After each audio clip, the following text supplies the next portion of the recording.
First topic వచ్చేద్దాం.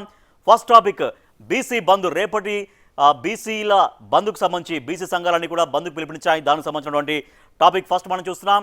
42% reservation quota కోసం బీసీలు కదం తొక్కేందుకు సిద్ధమయ్యారు. రేపు తెలంగాణ బంద్కు పిలుపునిచ్చారు. అధికార పార్టీ కాంగ్రెస్, ప్రతిపక్ష బీఆర్ఎస్ సహా బీజేపీ కూడా బీసీ బంద్కు మద్దతు తెలిపింది.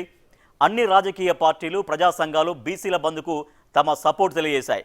స్థానిక సంస్థల ఎన్నికల్లో బీసీలకు 42% రిజర్వేషన్ కల్పిస్తూ తెలంగాణ ప్రభుత్వం తెచ్చిన జీవోపై హైకోర్టు స్టే విధించింది. దీనికి నిరసనగా బీసీ సంఘాలు బంద్కు పిలుపునిచ్చాయి. రేపటి బంద్ను విజయవంతం చేయాలని బీసీ సంఘాల నాయకులు కోరుతున్నారు.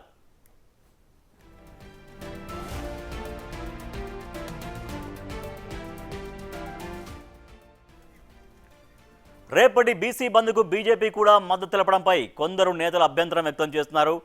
బీసీ బిల్లుని ఆమోదించి పార్లమెంటులో చట్టం చేయాల్సిన బీజేపీ ప్రభుత్వం ఈ అంశాన్ని గాలి కొదిలేసిందని విమర్శిస్తున్నారు. కేంద్రంలో అధికారంలో ఉండి చట్టం చేయకుండా రాష్ట్రంలో బీసీ బంద్కు మద్దతు తెలపడం ఏంటనే వాదన వినిపిస్తున్నారు. బీసీ రిజర్వేషన్లను బీజేపీనే అడ్డుకుంటోందని డిప్యూటీ సీఎం భట్టి విక్రమార్క అన్నారు. రేపటి బంద్ బీజేపీకి వ్యతిరేకంగానే జరుగుతోంది అన్నారు. బీజేపీ నేతలు అపాయింట్మెంట్ ఇప్పిస్తే ప్రధాని మోడీని కలుస్తామన్నారు భట్టి విక్రమార్క.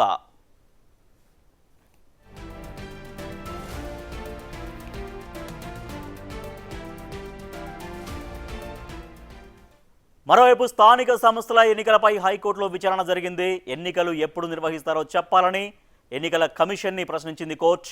పాత రిజర్వేషన్ల ప్రకారం ఎన్నికలకు వెళ్ళొచ్చు కదా అని సుప్రీంకోర్టు చెప్పిన అంశాన్ని ధర్మాసనం ప్రస్తావించింది. అయితే తమకు ఇంకా సుప్రీంకోర్టు ఆర్డర్ కాపీ అందలేదని ఎన్నికల కమిషన్ తెలిపింది. ఇప్పటికే ఈ విషయంలో సర్కారుకు లేఖ రాశామని ఎన్నికల సంఘం తెలిపింది. ప్రభుత్వంతో చర్చించాక మళ్లీ కొత్త నోటిఫికేషన్ ఇస్తామని తెలిపింది. తదుపరి విచారణని హైకోర్టు 2 వారాలకు వాయిదా వేసింది. సుప్రీంకోర్టు తీర్పుపై న్యాయ నిపుణులతో చర్చిస్తామన్నారు డిప్యూటీ సీఎం భట్టి విక్రమార్క. వచ్చే వారం జరగబోయే కేబినెట్ భేటీలో స్థానిక సంస్థల ఎన్నికల నిర్వహణపై నిర్ణయం తీసుకుంటామన్నారు డిప్యూటీ సీఎం భట్టి విక్రమార్క.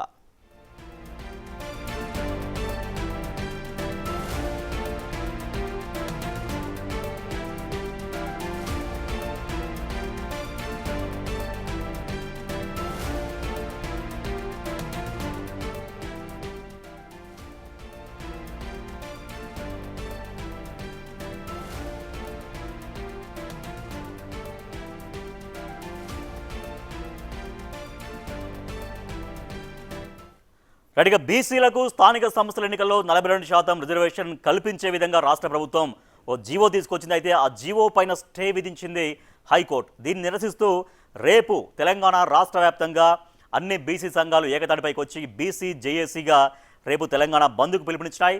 ఈ బంద్కు అధికార కాంగ్రెస్ పార్టీ సహా ప్రధాన ప్రతిపక్షం బీఆర్ఎస్, మరో ప్రతిపక్షం బీజేపీ, ఇంకా మిగిలినటువంటి అన్ని సంఘాలు, ప్రజా సంఘాలు అన్నీ కూడా సపోర్ట్ చేశాయి. సో రేపు బీసీ బంద్ను సక్సెస్ చేస్తాం, కేంద్రం పైన ఒత్తిడి తీసుకొస్తామని చెప్తున్నారు. అయితే బీజేపీ కూడా ఈ బంద్కు సపోర్ట్ చేస్తోంది. ఈ సపోర్ట్ చేయడం పట్ల కొంత భిన్న వాదన కూడా వినిపిస్తోంది. చట్టం చేయాల్సినటువంటి బీజేపీ కేంద్రంలో అధికారంలో ఉండి చట్టం చేయాల్సినటువంటి బీజేపీ అక్కడ చేయకుండా ఇక్కడ సపోర్ట్ చేయడం ఏంటనేది ఒక ప్రశ్న కూడా వస్తోంది. సో ప్రస్తుతం బిగ్ టీవీ డిబేట్లో మనతో లైవ్లో జాయిన్ అవుతున్నారు రాష్ట్ర ప్రభుత్వ విప్ బీర్లా ఐలయ్య గారు అండ్ బీసీ రాజ్యాధికార సమితి వ్యవస్థాపక అధ్యక్షులు Dasu Suresh garu and BJP MLA Payal Shankar garu. నమస్తే అండి ముగ్గురికి. Right, yes. ముందుగా బీర్లా ఐలయ్య గారు, సో రాష్ట్ర ప్రభుత్వం కూడా సపోర్ట్ చేస్తుంది, పార్టీగా సపోర్ట్ చేస్తుంది. రేపు తెలంగాణ బీసీకి సంబంధించి కాంగ్రెస్ పార్టీ సపోర్ట్ ఉంది. సో రేపు బీసీ బంద్ ద్వారా బీసీలంతా ఏం చెప్పాలనుకుంటున్నారు? బీసీల ఉద్యమానికి రేపు పెట్టినటువంటి బంద్కి ప్రభుత్వంగా ఉండి కూడా సపోర్ట్ చేస్తున్నారు. సో ఎటువంటి పరిణామాలు ఆశిస్తున్నారు రాబోయే రోజుల్లో? ఈ బంద్ అనేది ఎంత వరకు బీసీ రిజర్వేషన్ల సాధన కోసం ఉపయోగపడుతుంది అనుకుంటున్నారు? జిమ్లో పాల్గొన్న మన సురేష్ గారికి, శంకర్ గారికి, అదేవిధంగా బిగ్ టీవీ ప్రేక్షకులకు ప్రత్యేకంగా ధన్యవాదాలు తెలియజేస్తూ, కాంగ్రెస్ పార్టీ చిత్తశుద్ధితోటి మా ప్రియతమ ముఖ్యమంత్రి రేవంత్ రెడ్డి గారు కానీ పిసిసి అధ్యక్షులు మహేష్ కుమార్ గౌడ్ కూడా ఒకటే ప్రకటన ఇచ్చారు. రేపు బీసీల బంద్కు సంపూర్ణంగా కాంగ్రెస్ పార్టీ మద్దతు ఇచ్చి ఏ నియోజకవర్గానికి ఆ నియోజకవర్గంలో సంపూర్ణ బంద్ చేసి బీసీల 42% సాధించాలనే డిమాండ్ తోటి సంపూర్ణ మద్దతుకు మేము మద్దతు ఇచ్చినాం. మేము కూడా యాదాద్రి భువనగిరి జిల్లాలో పెద్ద ఎత్తున సుమారు ఒక 5,000 మందితోటి బంద్లో పాల్గొనబోతున్నాం.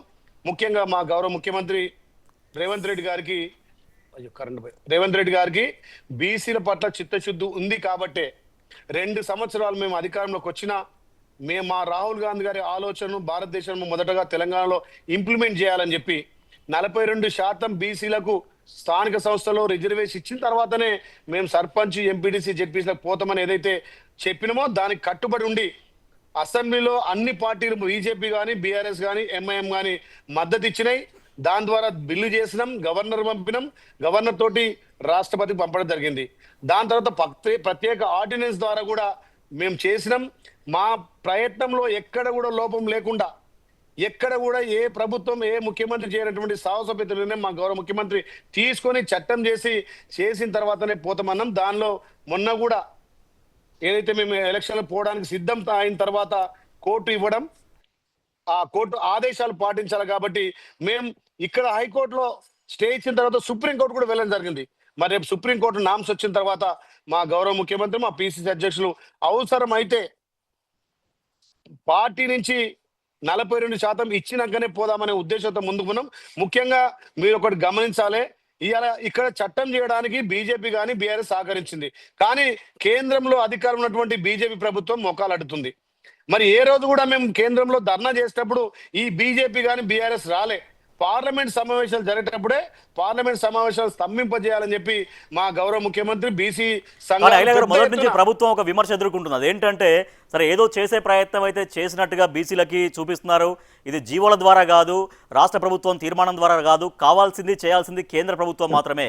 కానీ కేంద్ర ప్రభుత్వం కాకుండా రాష్ట్ర ప్రభుత్వం ఎన్ని ప్రయత్నాలు చేసినా జరగదు. కానీ ఏదో చేస్తున్నామని బయటకు చూపించుకోవడం కోసమే ఇట్లా చేస్తున్నారనే విమర్శ మొదటి నుంచి ఎదుర్కొంటున్నారు. మీరు ఒకటి ఆలోచన చేయాలి, చూసే ప్రేక్షకులు కూడా 1931 తర్వాత భారతదేశంలో ఏ రాష్ట్రంలో కూడా ఇంత పకడ్బందీగా కులగణన జరగలేదు.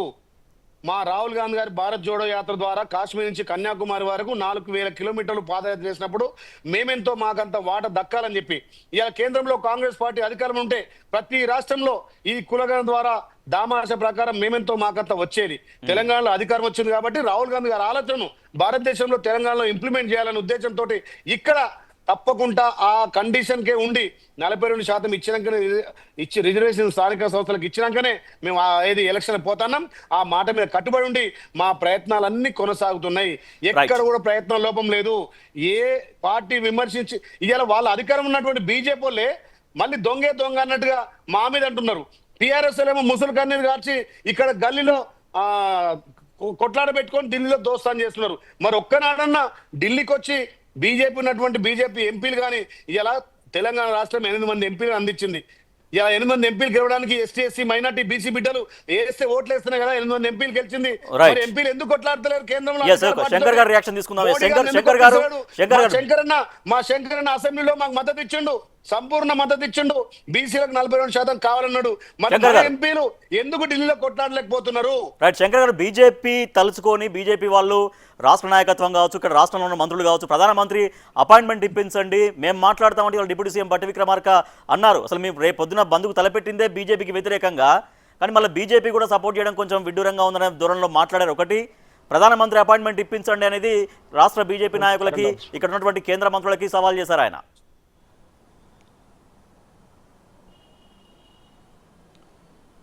బిగ్ టీవీ ప్రేక్షకులకు, ప్యానల్లో ఉన్నటువంటి మిత్రులకు నమస్కారాలు. మొదలుగా కామారెడ్డి డిక్లరేషన్ మీద ఒక నిమిషం చర్చ జరగాలి. ఈ రాష్ట్రంలో కాంగ్రెస్ పార్టీ అధికారంలోకి వస్తే 42% బీసీలకు రిజర్వేషన్, అదేవిధంగా 1,00,000 కోట్లు బీసీ సప్లాన్ తీసుకొచ్చి క్యాబినెట్లో బీసీలకు 42% మంత్రి పదవులు, ఈ రాష్ట్రంలో ఉన్నటువంటి ప్రతి అధికారాన్ని కూడా 42% బీసీలకు పంచిపెడతామని కాంగ్రెస్ పార్టీ కామారెడ్డి డిక్లరేషన్లో చెప్పింది. ఈ రాష్ట్రంలో కాంగ్రెస్ పార్టీ అధికారంలోకి వచ్చింది. అధికారంలోకి వచ్చి దాదాపు 2 సంవత్సరాలు అంటే 22 నెలలు పూర్తయిపోయింది. 22 నెలలు పూర్తయినా సంవత్సరానికి 20,000 కోట్ల రూపాయలు సప్లా నిధులు బీసీలకు ఇస్తామని చెప్పినటువంటి కాంగ్రెస్ పార్టీ ఈరోజు 2 సంవత్సరాలు పూర్తయినా కూడా చిల్లి గవ్వ ఎందుకు ఇయ్యలేదు? ఇంకో మాట, 42% బీసీ రిజర్వేషన్ బిల్లు రాష్ట్ర శాసనసభలో ప్రవేశపెట్టినప్పుడు మొదటగా భారతీయ జనతా పార్టీ సంపూర్ణ మద్దతు ప్రకటించింది. సంపూర్ణ మద్దతు ప్రకటించడమే కాకుండా ఆ బిల్లులో ఉన్నటువంటి లోపాలని ఎత్తి చూపినాం.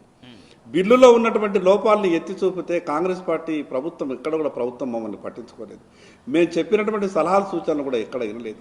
కర్ణాటకలో జరిగిన సంఘటన చెప్పినాం, మహారాష్ట్రలో జరిగినటువంటి ఉదాహరణలు చెప్పినాం, తమిళనాడు విషయాలు చెప్పినాం, దేశంలో హైకోర్టులు సుప్రీంకోర్టులు ఎక్కడెక్కడ ఏమేమి మాట్లాడినాయి అన్ని విషయాలు కూడా చెప్పినాం.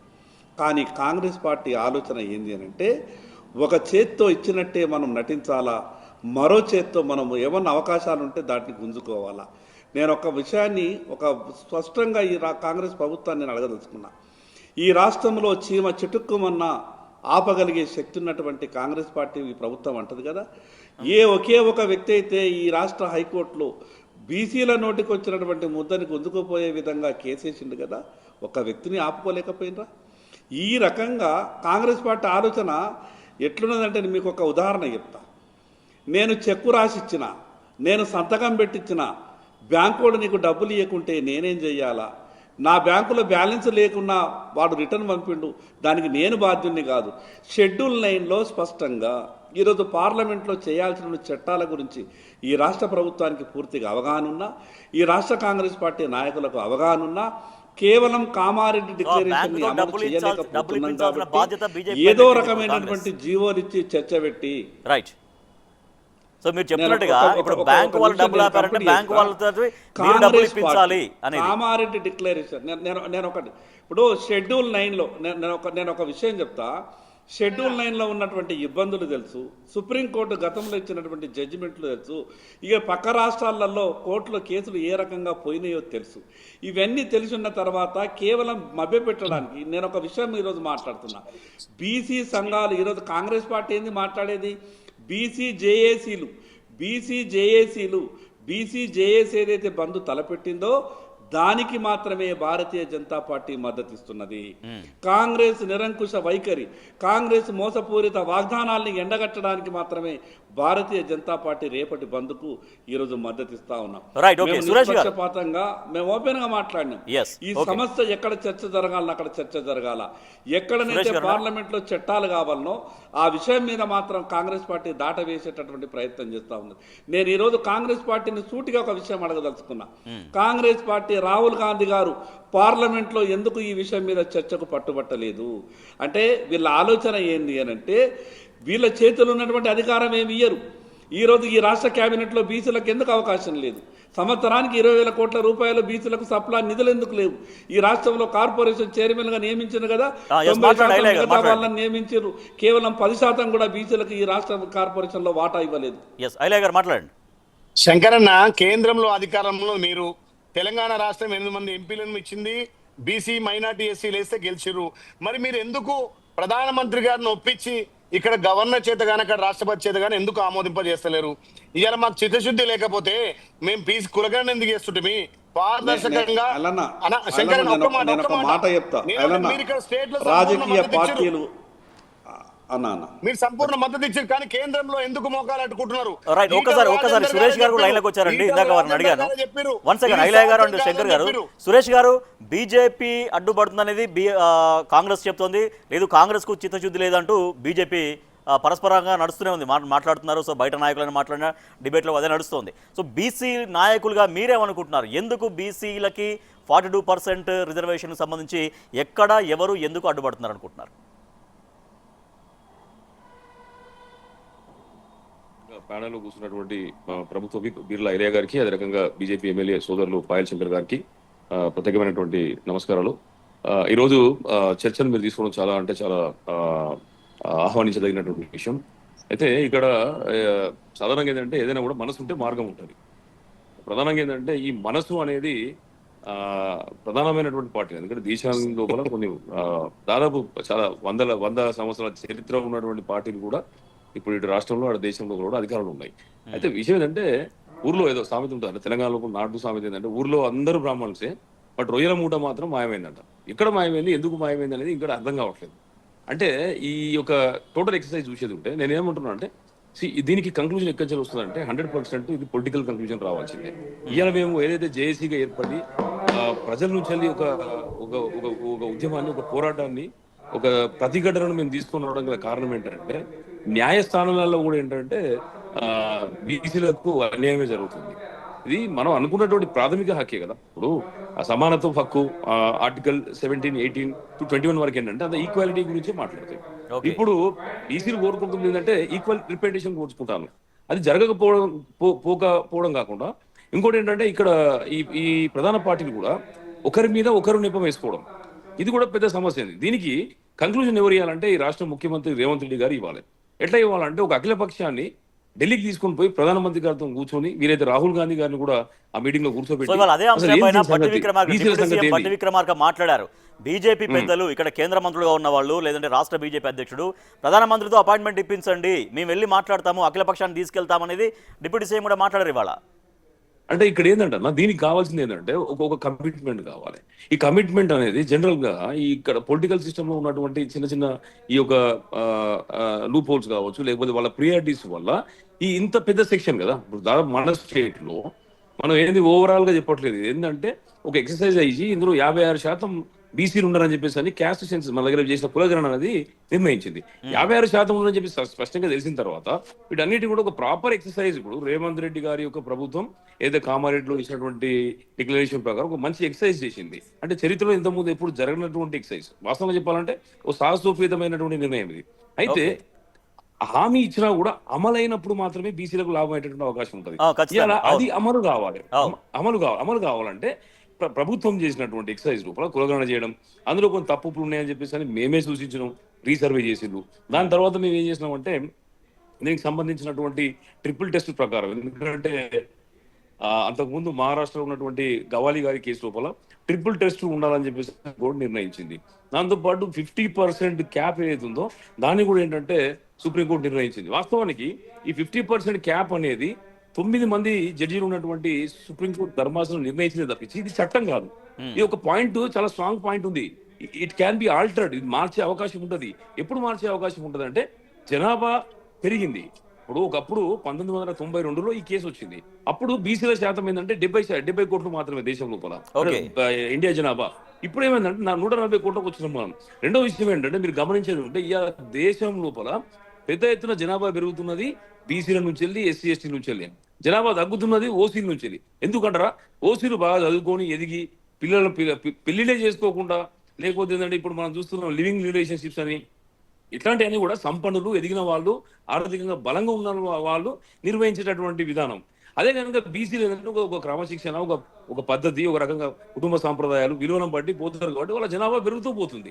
మరి అప్పుడు నిజంగానే వాస్తవానికి 92 కులగణన లేదు. రెండో విషయం ఏంటంటే ఇప్పుడు అప్పుడు అంత ఈక్వల్ రిప్రజెంటేషన్ కూడా అప్పుడు మనకు స్పష్టంగా తెలియట్లేదు. ప్రభుత్వం తరపున ప్రయత్నాలు చేస్తున్నారు కానీ ఫలితం రావట్లేదు అనేది మాట్లాడారు సురేష్ అన్న. కానీ కాంగ్రెస్ పార్టీకి చిత్తశుద్ధి ఉంది కాబట్టి బీసీలకు ఇక్కడ విద్యా, ఉపాధి, స్థానిక సంస్థలు రిలీజ్ చేయాలని ఒక దృఢ సంకల్పంతో ఇన్ని రోజులు 2 ఏళ్ళైనా స్థానిక సంస్థలు మేము అధికారం ఉన్నా మేము జరపొద్దు, బీసీలకు అన్యాయం జరుగుతుందనే ఉద్దేశంతో ఇలా మీ బీఆర్ఎస్ పార్టీ కానీ బీజేపీ పార్టీ కానీ కనీసం పార్టీ ప్రెసిడెంట్ కానీ పార్టీ వర్కింగ్ ప్రెసిడెంట్ కానీ ఇవ్వలేకపోయినాయి. ఇవాళ మా పీసీ అధ్యక్షుడు బీసీ అన్న మొన్న 4 ఎమ్మెల్సీ స్థానంలో 3 బీసీలకు ఇచ్చినాం, 3 మంత్రి భవన్లు ఇచ్చినాం, ఇవాళ 2 విప్పులు ఇచ్చినాం.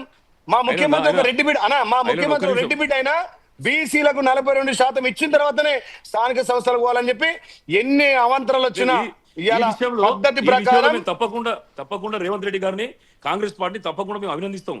అదే సమయం లోపల ఈ 42% అన్నటువంటి దాని లోపల అన్న ఇప్పుడు కోర్టులో ఏంటంటే కోర్టులో ఉన్నటువంటి సమస్య కాబట్టి మీరు తేల్చలేకపోతున్నారు. 42% రిజర్వేషన్ ప్రకారం ఎన్నికలు నిర్వహించడానికి మీకు ఇబ్బంది అవుతుంది. సరే, మరి మీ చేతిలో ఉన్నటువంటి కార్పొరేషన్ పదవులు కావచ్చు, బడ్జెట్ కావచ్చు, అదే రకంగా ఏంటంటే ఎమ్మెల్యేలు కావచ్చు, మంత్రి పదవులు కావచ్చు, ఇవి కూడా ఇవ్వడానికి ఒక ఆస్కారం ఉన్నది. కాబట్టి మీ ద్వారా రేవంత్ రెడ్డి గారికి కూడా నేను విజ్ఞప్తి చేస్తున్నాను. బీసీ సమాజం ఇవాళ స్పష్టంగా అడుగుతున్నది.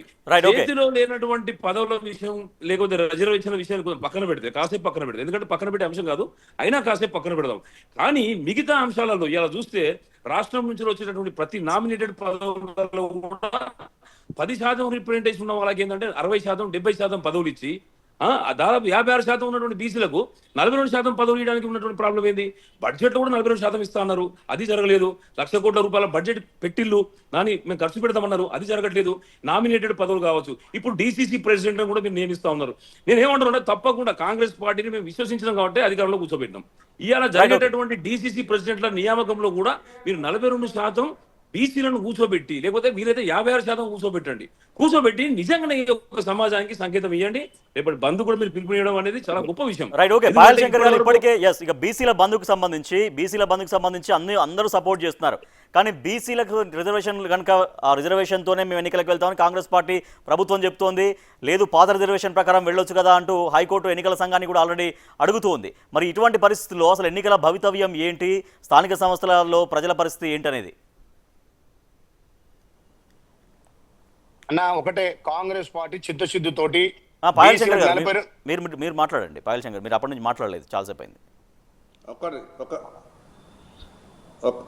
ఒక్క నిమిషం. అలానా కాంగ్రెస్ పార్టీ బీసీల పక్షపాతిగా బీసీల ఎమ్మెల్యేగా ఉన్నవన్నా నువ్వు కరెక్ట్ మాట్లాడు. నువ్వు సెంట్రల్ లో ఉన్నటువంటి బీజేపీ మీ అధికార పార్టీని ఎందుకు మీ ఎంపీలు 8 మంది ఎంపీలు ఇచ్చి తెలంగాణలో బ్రహ్మాండమైన మెజార్టీ ఇచ్చారు.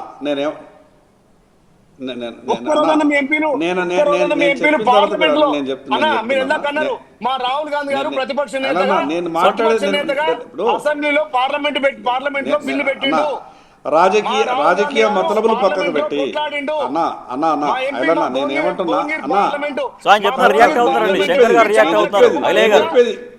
తీర్మానం పెట్టిండు.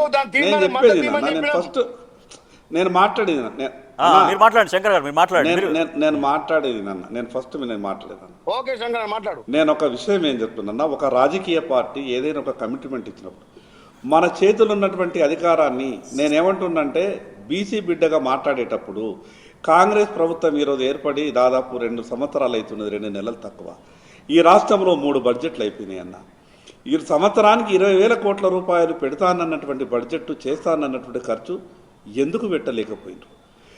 దాని తర్వాత ఇది ప్రభుత్వం చేతిలో ఉన్నది కదా, దీనికి ఏ షెడ్యూల్ అడ్డంకి రాలేదు కదా, ఏ హైకోర్టు జడ్జిమెంట్ వ్యతిరేకం లేదు కదా, ఏ సుప్రీంకోర్టు జడ్జిమెంట్ వ్యతిరేకం లేదు కదా, దీనికి పార్లమెంట్ ఆమోదం అవసరం లేదు కదా. కేసీఆర్ చేతిలో పెడితే అప్పుల తెలంగాణ చేసిండు. ఎక్కడన్నా వాళ్ళ తప్పులు సర్దిద్దుకుంటూ మేము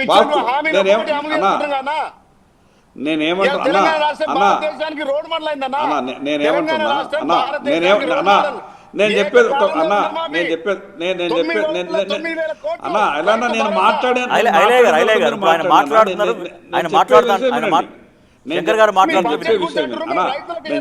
ఇది తెలంగాణ నేను చెప్పేది వినండి అన్న, నేను చెప్పేది ఈ 42% బీసీలకు రిజర్వేషన్ సాధించాలన్నటువంటి యొక్క తపనని రాజకీయాలు పక్కన పెట్టి, రాజకీయ మతలబులు పక్కన పెట్టి, బీసీ ప్రయోజనాల కొరకు ఈ రాష్ట్రంలో ఉన్నటువంటి బీసీలే కాదు, దేశంలో ఉన్నటువంటి బీసీ నాయకత్వం అంతా కూడా కదలాల్సినటువంటి అవసరం ఉంటుంది. తెలంగాణ రాష్ట్రం సాధించుకోవడానికి ఏ రకమైనటువంటి ఇబ్బందులు వచ్చినాయో బీసీ రిజర్వేషన్ కూడా రకరకాల ఇబ్బందులు వస్తాయి. కానీ దీంట్లో రాజకీయ మతలబులు పక్కకు పెడితేనే ఇది సాధ్యమవుతుంది. కానీ ఏ రాజకీయ పార్టీకి ఆ రాజకీయ పార్టీ రాజకీయాలు ఆలోచిస్తే బీసీలు నష్టపోతారు. ఇప్పటి వరకు స్వతంత్రం వచ్చి ఎన్ని సంవత్సరాలైనా కూడా బీసీల స్థితిగతులు ఏ రకంగా ఉన్నాయో తెలుసు. నేను మిగతా విషయాల జోలికెళ్ళా. దేశాన్ని ఇన్ని సంవత్సరాలు ఎవరు పరిపాలించారు అని నేను చెప్పా. ఈ తెలంగాణ రాష్ట్రాన్ని ఎన్ని సంవత్సరాలు ఎవరు పరిపాలించారు, ఆంధ్రప్రదేశ్ రాష్ట్రాన్ని ఎవరు పరిపాలించారు, ఎవరు ఎక్కువ రోజులు కుర్చీలలో కూర్చున్నారు, బీసీలకు ఎవరు ఏ రాజకీయ పార్టీ అవకాశం ఇచ్చింది, నేను ఈ చర్చ పెట్టగాని బీసీలకు ఉన్నటువంటి స్థితిగతులు అన్నా. ఈరోజు నేను తెలంగాణ రాష్ట్ర శాసనసభలో బీసీ శాసనసభ్యులుగా ఉన్నాం. 119 మంది శాసనసభ్యులు ఉన్నటువంటి తెలంగాణ రాష్ట్ర శాసనసభలో శాసనసభ్యుల సంఖ్య చూస్తే కళ్ళకు నీళ్ళు వస్తాయన్నా. అదేవిధంగా ఈ రోజు ఉన్నటువంటి ఈ పరిస్థితితో తెలంగాణ రాష్ట్రంలో 3 కోట్ల జనాభా ఉన్నటువంటి బీసీలకు ఈ రాష్ట్ర బడ్జెట్లో ఏమందుతున్నదో ఒక్కసారి మనం ఆలోచించాలన్నా. ఈరోజు 119 మంది శాసనసభ్యులు ఉన్నటువంటి తెలంగాణ రాష్ట్ర శాసనసభ పట్టుమని 20 మంది సభ్యుల లోపల ఉన్నారు అంటే ఏ రకమైనటువంటి పరిస్థితులు ఈ రాష్ట్ర రాజకీయాలలో ఉన్నాయి. ఈ రాజకీయాలలో మార్పు రావాలనంటే, ఈ బీసీలకు కంటున్నటువంటి కళలు సాకారం కావాలనంటే రాజకీయ మతములు పక్కకు పోవాలి. అదైతేనే సాధ్యమవుతుంది. చిత్తశుద్ధితో ఏ రాజకీయ పార్టీ అన్నా పనిచేసేటప్పుడు చిత్తశుద్ధితో. నేను ఆ రోజు ఒక మాట చెప్పిన, ఎలానా మీరు కూడా శాసనసభలో ఉన్నారు, నేను ఆ రోజు చెప్పిన, కేవలం రాజకీయాల కొరకు మమ్మల్ని ఆశల పల్లకిలో ఊరేగించకండి, దీంట్లో ఉన్నటువంటి మతలబుతో మీరు ఆలోచించకండి, వాస్తవాలు ఆలోచించండి, వాస్తవ రూపంగా చర్చ జరగాలని చెప్పినాం. నేను ఆ రోజు ఎలాన్నాను ఒక్కసారి నా వీడియో తీసి చూడండి, నేను శాసనసభలో బీసీ బిల్లు సందర్భంగా మాట్లాడినటువంటి ప్రతి మాట ఈరోజు జరుగుతూ ఉన్నది. హైకోర్టులలో గదే రిజల్ట్ వచ్చింది, సుప్రీంకోర్టులో గదే రిజల్ట్ వచ్చింది. రాజకీయ పార్టీలు మాట్లాడుతున్నప్పుడు ఆ రకమైనటువంటి ఆలోచననే మాట్లాడుతూ ఉన్నాయి. నేను అందుకే రాష్ట్ర బీసీలారా బిగ్ టీవీ ద్వారా నేను అందరికీ విజ్ఞప్తి చేస్తూ ఉన్నాను, మిగతా భేషజాలు పక్కకు పెట్టి ఏ రాజకీయ పార్టీ అయినా సరే కానీ చిత్తశుద్ధితో పనిచేయాలి. కేవలం రాజకీయ మతలబుతో పోతే ఈ రాష్ట్రంలో బీసీలు మరింతగా నష్టపోయేటటువంటి ప్రమాదం ఉంది. చర్చ జరగాల, ఎక్కడ చట్టాలు కావాలా, సుప్రీంకోర్టు ఇచ్చినటువంటి జడ్జిమెంట్, ఆ సుప్రీంకోర్టు విరుగుడు కేవలం పార్లమెంట్లో చట్టం మాత్రమే, షెడ్యూల్ 9లో చేర్చడం మాత్రమే, పార్లమెంట్లో చట్టం చేస్తేనే సాధ్యమైతే తప్పితే మిగతా జీవోలతోనే సుప్రీంకోర్టు జడ్జిమెంట్ కొట్టేసేటటువంటి అవకాశాలు లేవు. ఈ రాష్ట్రంలో ఉన్నటువంటి ఈ కాంగ్రెస్ పార్టీ ప్రభుత్వంలో పెద్దలందరికీ తెలుసు, సుప్రీంకోర్టు జడ్జిమెంట్కు సమానంగా తెలంగాణ రాష్ట్ర ప్రభుత్వ జీవో ఎప్పటికీ కాదు. జీవోలు సుప్రీంకోర్టు జడ్జిమెంట్ని ఛాలెంజ్ చేయలేవు. సుప్రీంకోర్టు జడ్జిమెంట్, హైకోర్టు జడ్జిమెంట్లని కేవలం ఛాలెంజ్ చేసేది ఒక పార్లమెంటు మాత్రమే, పార్లమెంటుకు మాత్రమే అధికారం ఉన్నది. ఆ విషయాలు తెలిసి వచ్చిన తర్వాత కానీ మేము రాజకీయ ప్రయోజనాల కొరకే ఈ రకంగా చేస్తామనంటే తప్పైతుందన్నా. ఇప్పటికే బీసీ సమాజం అంతా అట్టడిగిపోతా ఉంది, బాధల్లో ఉన్నది బీసీ సమాజం, రావాల్సిన వాటా వస్తలేదు, ఎక్కడికక్కడ రాజకీయ పార్టీలు మోసం చేస్తూ ఉన్నాయి. కాబట్టి కొంత జాగృతగా కొంత ఆలోచనతో ముందుకు పోవాల్సిన అవసరం ఉంటుంది. అందుకే రేపు జరిగేటటువంటి బంద్లో బీసీ జేఏసీ తలపెట్టినటువంటి బంద్కు భారతీయ జనతా పార్టీ మనస్ఫూర్తిగా మద్దతు ఇచ్చిందన్న. Right, okay. అన్న, కేంద్రంలో అధికారం మీరే ఉండి మీరు బంద్కు మద్దతు ఎట్లా ఇస్తారు? మీ 8 ఎంపీలు, మీరు 8 ఎమ్మెల్యేలు, మీ పార్టీ అధ్యక్షుడు కేంద్రం మీద ఒత్తిడి తెచ్చి ఎందుకు కేంద్రాన్ని ఒప్పించలేకపోతున్నారు? పార్లమెంట్ లో ఎందుకు మీరు బిల్లు పెట్టలేకపోతున్నారు?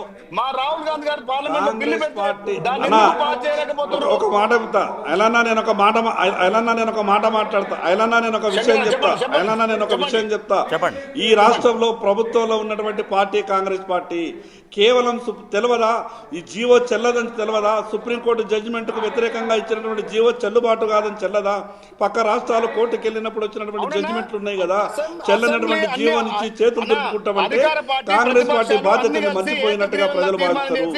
గవర్నర్ ఆమోదంతో కేంద్రానికి పంపినాం. మీ కేంద్రంలో కొట్లాడి కేంద్రంలో అధికారం ఉండరు కాబట్టి మీరు మోడీ గారిని ఒప్పించి మెప్పించి ఇలా బీసీ, మోడీ గారు కూడా నేను బీసీ అని చెప్పుకుంటాడు. బీసీలకు తెలంగాణ ప్రభుత్వం చేసినటువంటి ఇంత మంచి మేలు భారతదేశంలో ఏ రాష్ట్రంలో ఇంత పకడ్బందీగా కులగణన జరగలేదు. మనం పకడ్బందీగా కులగణన చేసి బీసీ లెక్కలు 56.6 ఉందని తెలియజేసి వాళ్ళకి 42% ఎందుకు ఒప్పించలేకపోతున్నారు? ఇక్కడ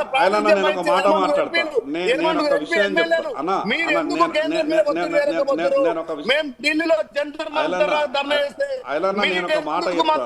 నేను చెప్పే విషయం వినన్నా, నేను మాట్లాడే మాట నువ్వు విను ఒకసారి అన్నా. మన ఆలోచన 42% బీసీలకు రిజర్వేషన్. శంకర్ గారు మాట్లాడుతున్నారు. శంకర్ గారు నేను ఆ రోజు చెప్పిన అన్నా, నేను ఒక మాట చెప్తా అన్నా, మన ఆలోచన అంతా కూడా ఈ రాష్ట్రంలో ఉన్నటువంటి 60% బీసీలకు 42% రిజర్వేషన్ కావాలన్న ఆలోచనతో ముందుకు పోవాలి. కానీ కేవలం రాజకీయ ప్రయోజనాలు, పార్టీల ప్రయోజనాలు ఆలోచిస్తే ఈ విషయాన్ని అంత ఈజీగా మనం సాధించలేము. ఈరోజు భారతీయ జనతా పార్టీ రాష్ట్ర నాయకత్వం చర్చ చేసి డిస్కస్ చేసి దీంట్లో ఒక విషయానికి సంపూర్ణ మద్దతు ప్రకటిస్తే, ఒక తెలంగాణ విషయంలో మీరు చూసింది కదా భారతీయ జనతా పార్టీ చిత్తశుద్ధి. ఆ రోజు భారతీయ జనతా పార్టీ కేంద్రంలో అధికారంలో లేదు, తెలంగాణ రాష్ట్రంలో అధికారంలో లేదు. కానీ తెలంగాణ కొరకు భారతీయ జనతా పార్టీ చేసినటువంటి శ్రమ మీకు తెలియదా? ఆ రోజు భారతీయ జనతా పార్టీ ముందుకు వస్తేనే కదా తెలంగాణ రాష్ట్రం వచ్చింది. ఈ రోజు కూడా నేను చెప్తా ఉన్నా, బీసీలకు రిజర్వేషన్ ఖచ్చితంగా భారతీయ జనతా పార్టీ భారతీయ జనతా పార్టీ నిర్ణయంతోనే విషయంలో సుష్మా స్వరాజ్ గారు సంపూర్ణ మద్దతు ఇచ్చారు, తెలంగాణ కోసం సంపూర్ణ మద్దతు ఇచ్చారు, సంతోషం.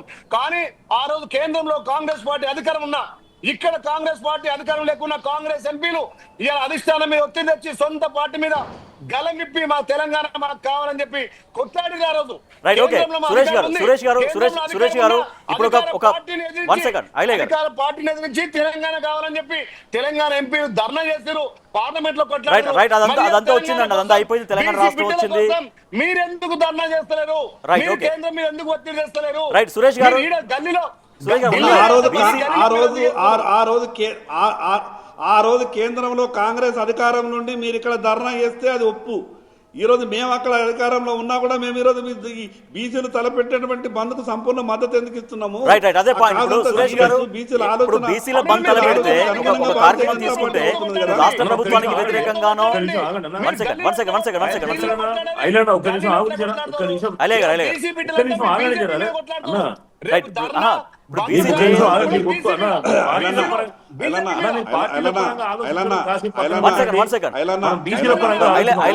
పాయల్ శంకర్ గారు కొంచెం హోల్డ్ లో ఉండండి ప్లీజ్.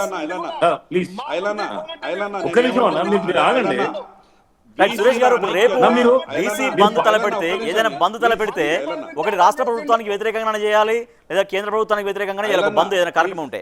కానీ మీరు తలపెట్టిన బంధువు అంటే బీసీజేఎస్ తలపెట్టిన బంధుకి రాష్ట్ర ప్రభుత్వం నుంచి కాంగ్రెస్ పార్టీ సపోర్ట్ చేస్తుంది, అటు కేంద్ర ప్రభుత్వంలో ఉన్నటువంటి బీజేపీ సపోర్ట్ చేస్తుంది. సో ఇప్పుడు ఎవరికి వ్యతిరేకంగా, ఎవరి విధానాలకు వ్యతిరేకంగా బీసీ బంద్ చేస్తున్నట్టు అనేది ఒక ప్రశ్న.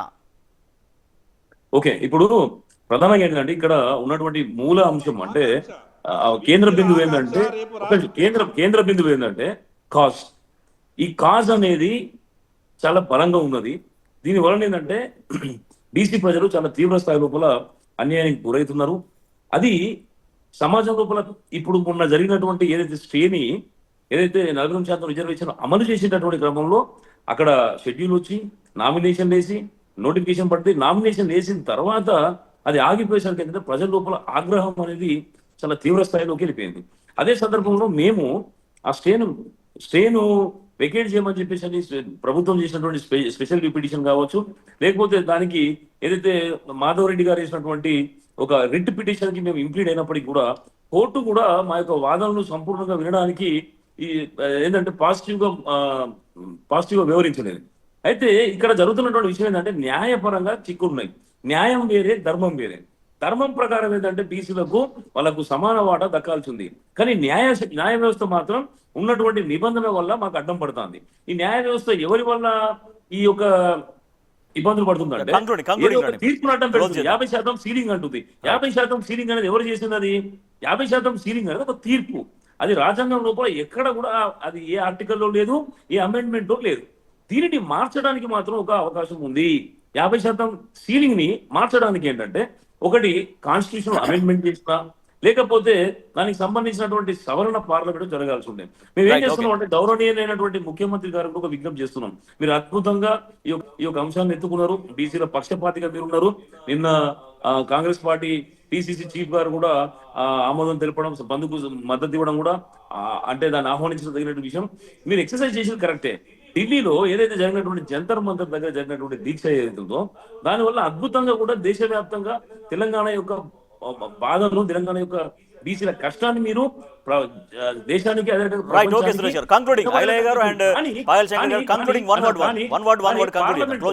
పార్లమెంట్ లో ఒక ప్రైవేట్ బిల్లు కూడా పెట్టేది ఉంటే, అదే రకంగా ఏంటంటే ప్రధానమంత్రి గారి అపాయింట్మెంట్ కూడా కోరేది ఉంటే ఇంకా బాగుండేదని చెప్పేసి బీసీ సమాజం.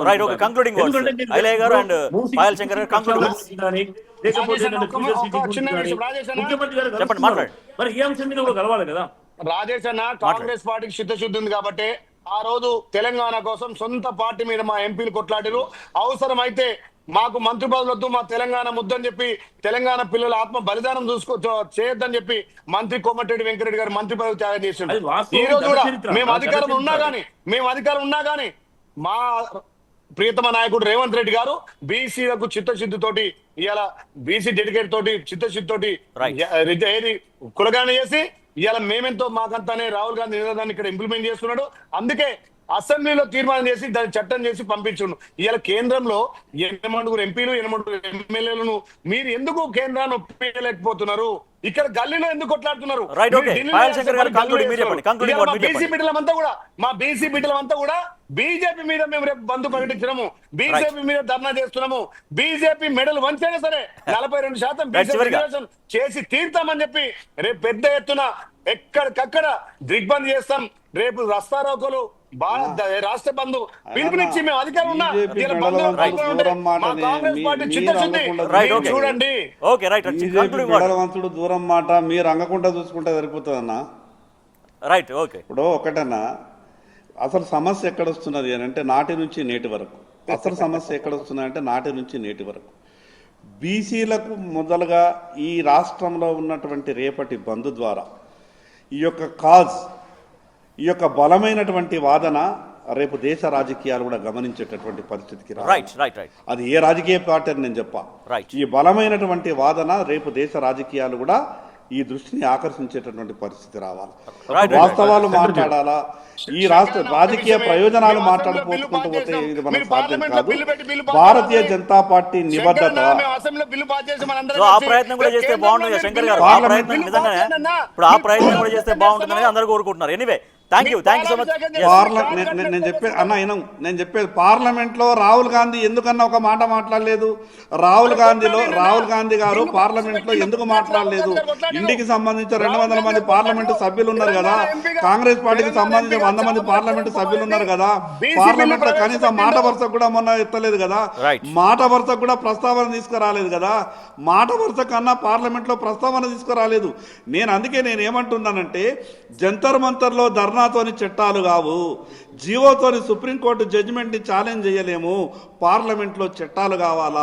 తెలంగాణ వాదం ఏ రకంగానైతే ఉన్నదో బీసీ రిజర్వేషన్ వాదం కూడా ఆ రకంగా బలంగా వినిపించేటటువంటి ప్రయత్నం మనమంతా కలిసి చేయాల్సినటువంటి అవసరం ఉంది. Right thank you so much Payal Shankar గారు, బీర్లా ఎలయ్య గారు అండ్ దాసు సురేష్ గారు, thank you so much. So అందరూ కలిసి బీసీ రిజర్వేషన్ సాధించుకోవాల్సినటువంటి అవసరం ఉందనేది మాత్రం కంక్లూడింగ్ వర్డ్గా చెబుతున్నారు. సో రేపు బీసీ బంద్ కొనసాగబోతుంది తెలంగాణ రాష్ట్రంలో స్థానిక సంస్థల ఎన్నికల్లో బీసీలకు 42% రిజర్వేషన్ కోసం సాధించే దిశగా ఒక కాజ్ని దేశవ్యాప్తంగా చాటే విధంగా ఈ బంద్ ఉండబోతుందంటూ బీసీ సంఘాలు చెబుతున్నాయి.